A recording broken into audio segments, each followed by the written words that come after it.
This is a video showing how I make beef burgers at home very cheaply with healthy, carnivore friendly ingredients. I know exactly what's gone into them, so I'm more than happy to eat them almost exclusively sometimes. I eat an awful lot of these and it's a really easy thing to do at home. So you need a glass mixing bowl into which I've placed a 500 gram pack of 20% fat beef mince. I've got weighing scales, I've got salt. I'm actually using so salt, which is, they advertise it as a low sodium salt. I'm not using it because it's low sodium, I'm using it because it's got potassium in it, and it's a way of getting electrolytes very cheaply. This is extremely cheap off Amazon. I think I bought about a 6-pack of it, and it wasn't much more, about the same price as ordinary salt. I've got a grilling tray and a grill rack that goes in it, and I've got a fan oven here. You could use an air fryer. A fan oven's very similar. I have that pre-warming at 210 degrees centigrade. I also have some pieces of kitchen paper cut off here, ready to go. And I have a bowl full of warm water to wash my hands in, and some soap just sitting by it. It's quite a good idea to have the soap and the warm water ready, just because I always find that my hands end up quite messy and I don't use gloves. I just wash them before I get started. So here's the beef mince. Sprinkle a bit of salt on it. You can do whatever you want salt wise. That's about right for me, I think. Maybe a touch more. That's it. And then that has a good mash up in here. Really squish it up, get it into a nice state of mix. It always feels a bit squishy and cold, so it's been in the fridge. Don't need to mix it too much. I tend to eat all the burgers this makes. 500 grams makes 3 burgers for me. I tend to weigh them out at about 167 grams. Usually get one that's 1 or 2 grams over or under, but somewhere about 167 grams if it's a half kilo pack. So that's enough mixing there.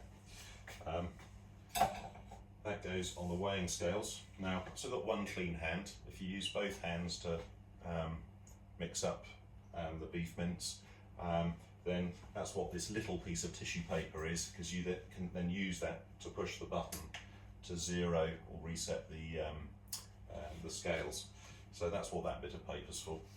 167 grams is what I'm aiming for on each one.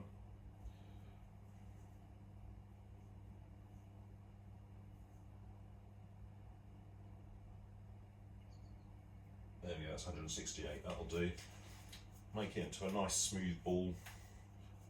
Try and get all the joints out of it. You see little lines where you can see where it's been squashed together.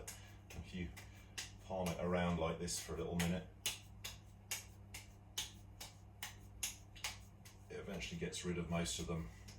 And then I go for quite a podgy burger. I don't like them too flat.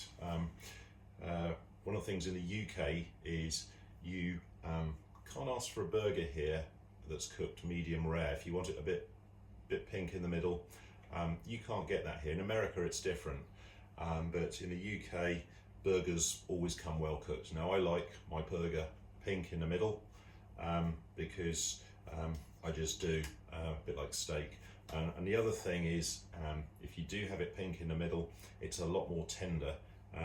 Beef mince that's been very heavily cooked into a burger is a lot tougher than beef mince that is pink. And I find one of the things on Carnivore is you need to eat quite a lot of beef, and people often comment that eating a lot of beef's hard work. It's especially hard work if you're cooking beef mince to a high temperature and it's all coming out brown. So if you're a person that is struggling to eat a lot of beef mince, and maybe you're eating beef mince because it's a lot cheaper than buying steak every day. I think this pack cost me £2.50 in Tesco's, so really very reasonably priced. It's on a Aldi price match, it seems, permanently. So if I make that burger nice and fat, it will have a very tender inside, and you'll have a nice browned outside, a little bit like a steak, and I'm as happy eating that as I am eating a steak, so that's quite good, certainly from a financial point of view. So let's just do 2 more of those. Use more bit of paper, reset it. Let's do another 167 grams or thereabouts.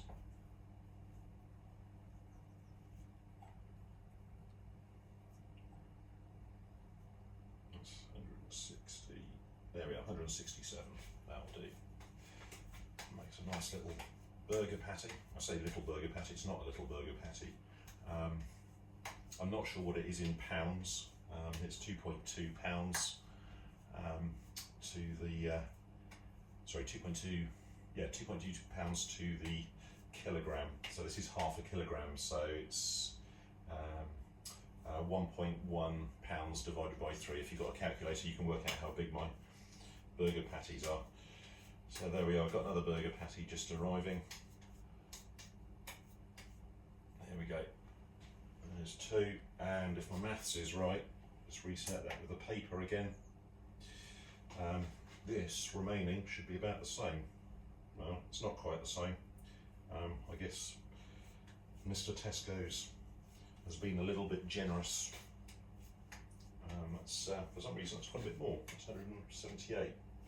Also my scales are not very good, probably, so that might be another reason, but they're normally, if I get the maths right, 167 grams per burger before they're cooked.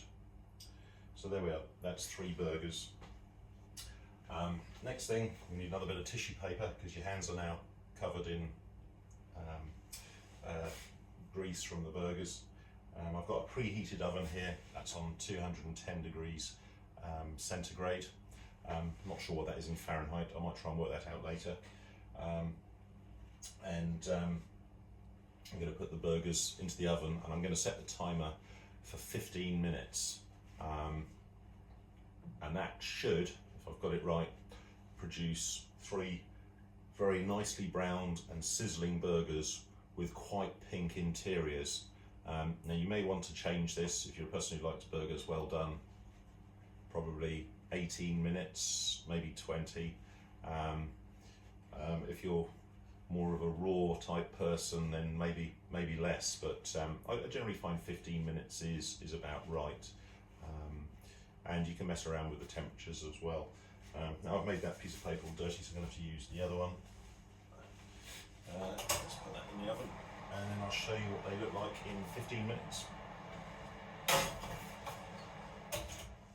So this is a quick additional note that I wasn't going to talk about, but it's just cropped up while the burgers are cooking.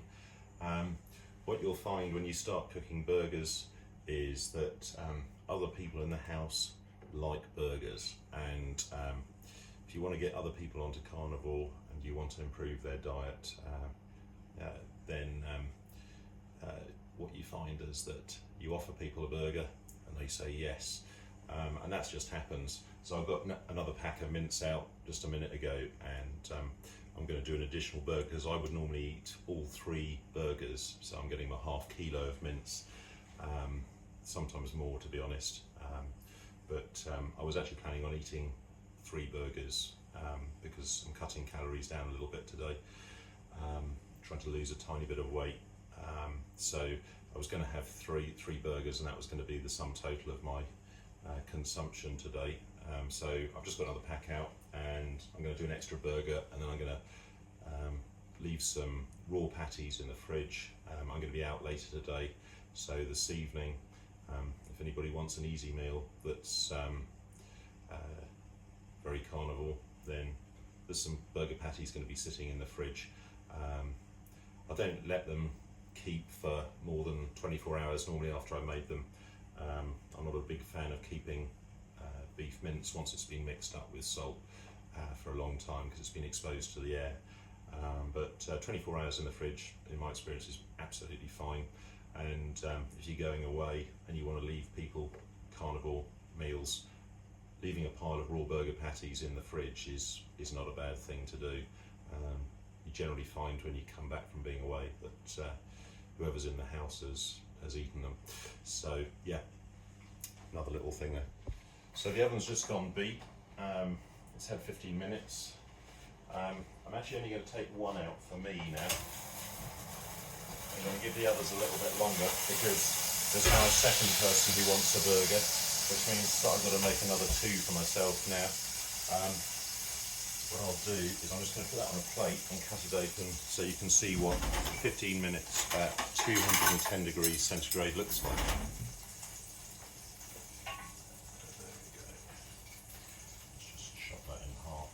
Now, actually, this will continue cooking if I leave it on the plate without cutting it open. It's a bit smoky in here now, but there you go. That's what your burger looks like. So it's nice and pink in the centre and well cooked around the outside. In actual fact, I think for me that's about perfect. There you go. It's another small addition to the video. I'm down another burger. Another person wanted a burger. So out of my 3 burgers that I was going to eat, I've now eaten one of them. There's another couple doing in the oven at the moment, and another carnivore tip, and I'm actually implementing this today because I'm going somewhere where I know there's going to be a load of junk food, snacks available by the coffee machines where I'm going to be working. It's also free, which is especially dangerous for me. So I'm actually going to take the 2 extra burgers that I'm making now, and I'm going to, when they've cooled down a little bit, I'll put them on a plate, put some cling film over them, and when I get to where I'm going, just before I get there, I'm going to eat them both then. So when I walk in there and see all the junk food everywhere, there's going to be things like biscuits, crisps, just everything you can possibly imagine that you don't want to eat. When I get there, I'm going to have just eaten 2 burgers and feel very satiated. So that's the plan. Another small thing I've just thought of is when you finish cooking your burgers, you put them this way in an oven. You get a nice tray full of beef dripping or tallow, whatever you want to call it, fat that's oozed out of the burgers. I tend to use this for when I fry stuff, particularly useful if you've got a person that's intolerant to dairy and you'd normally cook in maybe butter or something.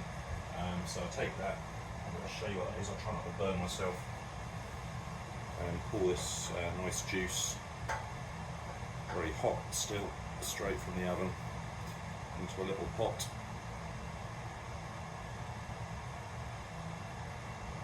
That would be absolutely fabulous for cooking with. I think the best steak that I cook is probably cooked in this stuff, so yeah, very good for making some, for frying steak. There you go.